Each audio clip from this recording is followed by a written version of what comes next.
Maria Cristina, colunista de política do jornal Valor Econômico, nossa comentarista, hoje fala sobre a reforma trabalhista, que está sendo celebrada como desmonte do corporativismo no país, mas parece que não é bem assim, né, Maria Cristina? Boa tarde.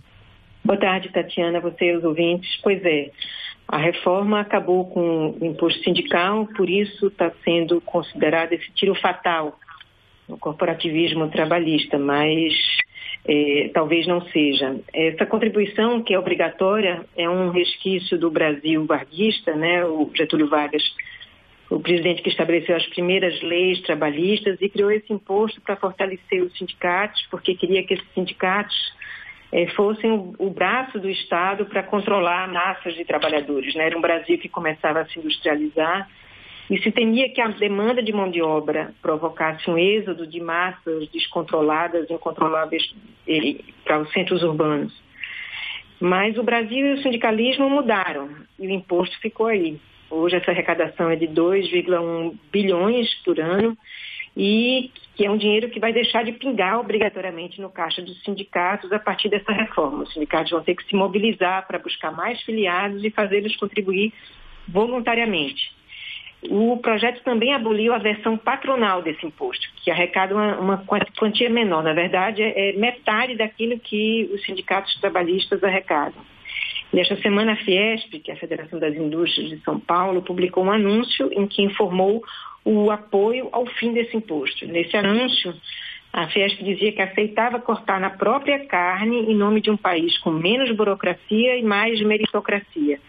Mas a propaganda, infelizmente, foi enganosa. Nossa, é mesmo?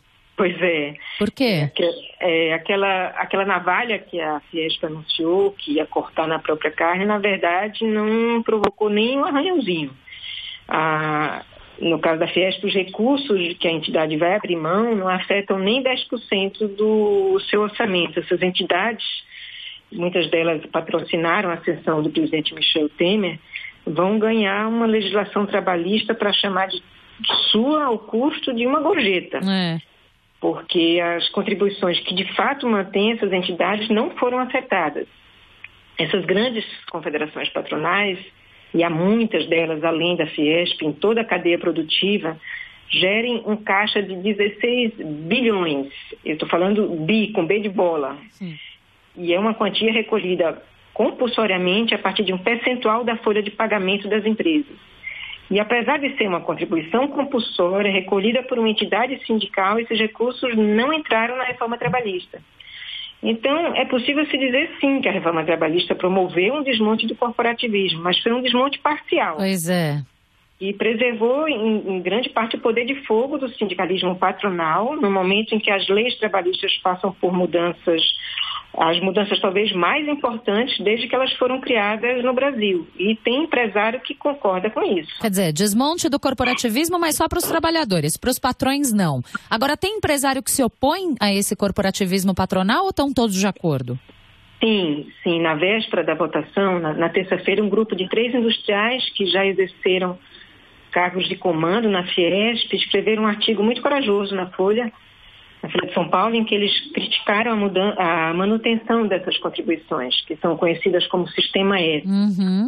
São contribuições que ganham a simpatia da sociedade porque elas mantêm instalações culturais, esportivas, SESC, SENAI, SENAC, mas na verdade elas se mostram muito pouco transparentes.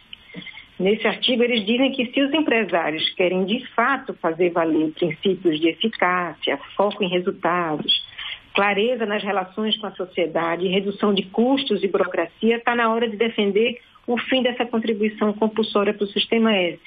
Eles dizem que são recursos usados para campanhas políticas de dirigentes empresariais e para sedes suntuosas de entidades, quando, originalmente, essas contribuições foram imaginadas para custear a formação profissional de trabalhadores. E por que ninguém mexe nisso, Maria Cristina? Pois é, já se tentou mexer várias vezes. A última delas, há poucas semanas, foi de um senador do PSDB, o Ataídes Oliveira, do Tocantins, que ele tentou aprovar um projeto para destinar 30% desses recursos para a Previdência. Então, ele conseguiu as assinaturas necessárias dos colegas para levar esse projeto à votação com urgência, Mas, assim, do dia para a noite, um grupo de senadores da base governista foi lá e conseguiu retirar essas assinaturas.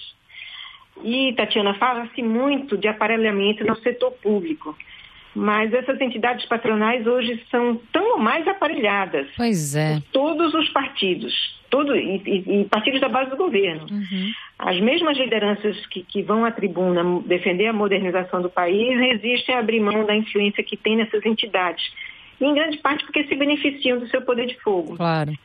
E aí, o que vai acontecer? Os sindicatos vão precisar se reinventar, de fato, para defender os trabalhadores nessa conjuntura difícil. Mas, se os cartórios que forem desmontados forem desmontados apenas pela metade, vai ser difícil se falar que o Brasil está estabelecendo uma nova relação entre capital e trabalho. Porque aí talvez a gente estabeleça uma outra relação de forças, né? Que já não é igual hoje.